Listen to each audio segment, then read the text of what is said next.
Bonjour à tous, j'espère que vous allez bien. Alors je suis super contente de vous retrouver cette semaine pour une nouvelle vidéo. Ce sera sur le thème du Japandi, tout simplement parce que j'ai déjà fait une vidéo du coup sur ma playlist un style de DIY autour du style Japandi.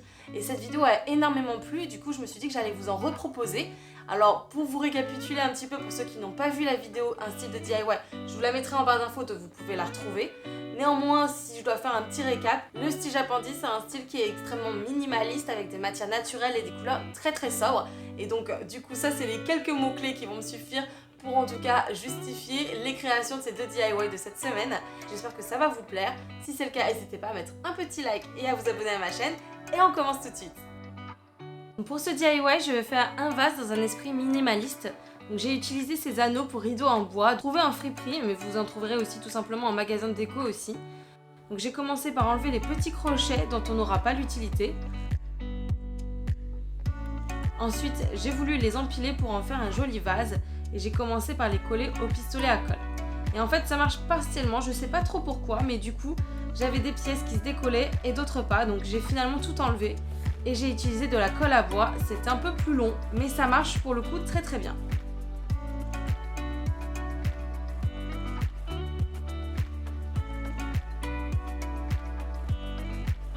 Une fois que j'ai fini de tous les empiler, j'ai posé au-dessus quelque chose d'assez lourd pour maintenir le tout et j'ai essuyé l'excédent de colle au maximum. J'ai ensuite laissé poser le temps que ça prenne.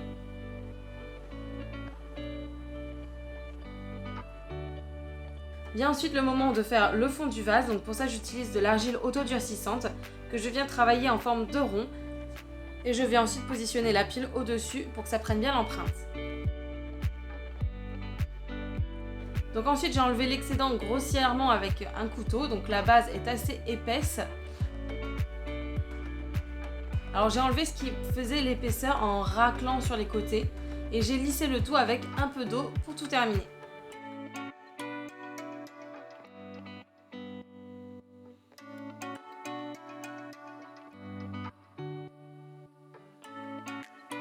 Donc en séchant, la base s'est décollée.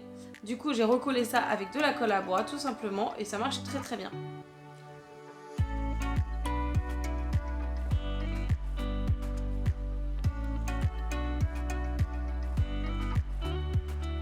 Après, j'ai rebouché les petits trous où il y avait des crochets avec de la pâte à bois. Donc j'applique ça au doigt, donc c'est plus simple d'avoir un fini hyper lisse. Et j'ai poncé légèrement ce qui pouvait encore dépasser une fois que ça avait séché.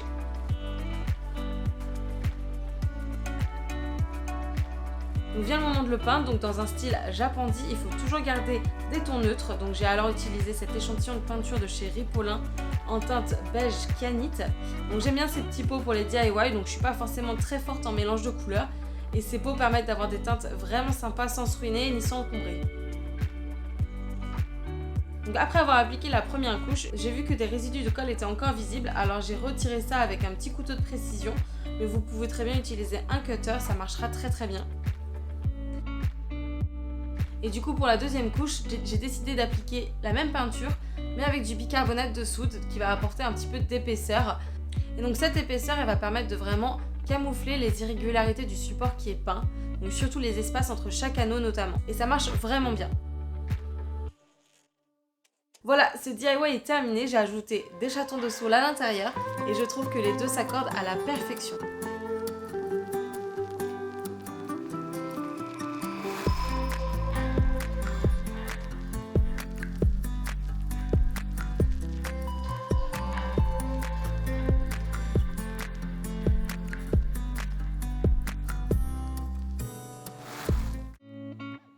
Alors pour ce DIY, j'ai eu envie de faire ce dessous de plat que j'ai vu sur le site de Habitat que je trouve très beau et original et qui respecte bien le style Japandi avec le bois et ses lignes très simplistes.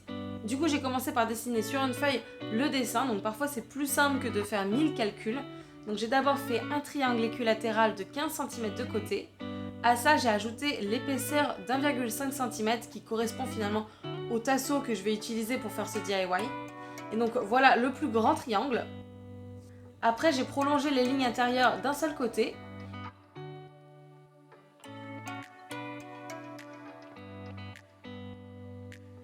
Et du coup on a 3 fois la même forme, donc là vous voyez au crayon de couleur ce que j'ai dessiné. En fait chaque couleur c'est exactement la même chose. Et j'ai fait la même chose avec 2 triangles plus petits imbriqués à l'intérieur. Donc voilà, une fois qu'on a fini, du coup on a 3 morceaux de 18,4 cm avec des angles de 60 degrés à réaliser. Idem mais de 13,2 cm et encore 3 de 8 cm pour le plus petit triangle.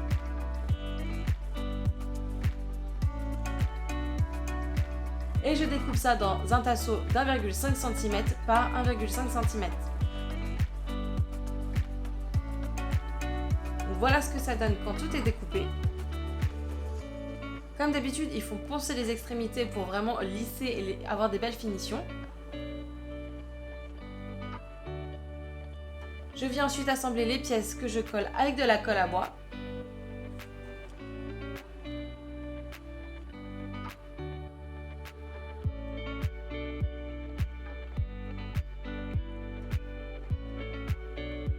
Et vu que je trouvais le bois un petit peu blanc, je me suis dit que j'allais le teindre avec du marc de café pour lui donner un peu de couleur. Donc cette étape est vraiment pas obligatoire. C'est juste que voilà, c'était ma préférence.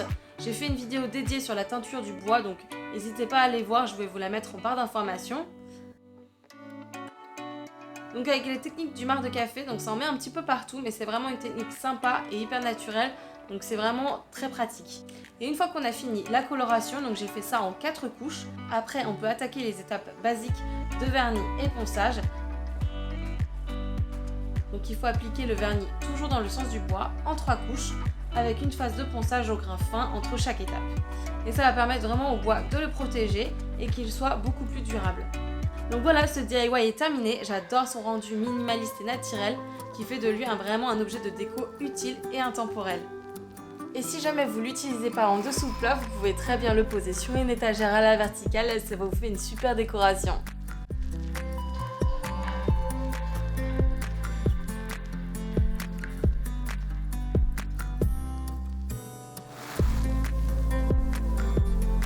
Voilà, cette vidéo est terminée, j'espère que ça vous aura plu. Si c'est le cas, n'hésitez pas à mettre un petit like et à vous abonner à ma chaîne. N'hésitez pas aussi à me dire en commentaire quel est le DIY que vous avez préféré. Moi vraiment, je crois que mon coup de cœur, c'est vraiment le dessous de plat en forme de triangle. Je trouve que c'est vraiment original, on ne l'a jamais vu ailleurs et en même temps c'est hyper fonctionnel. Donc moi c'est tout ce que j'aime. Sur ce, j'ai rien à rajouter, j'ai hâte de vous retrouver la semaine prochaine pour des nouvelles créas. Ciao ciao!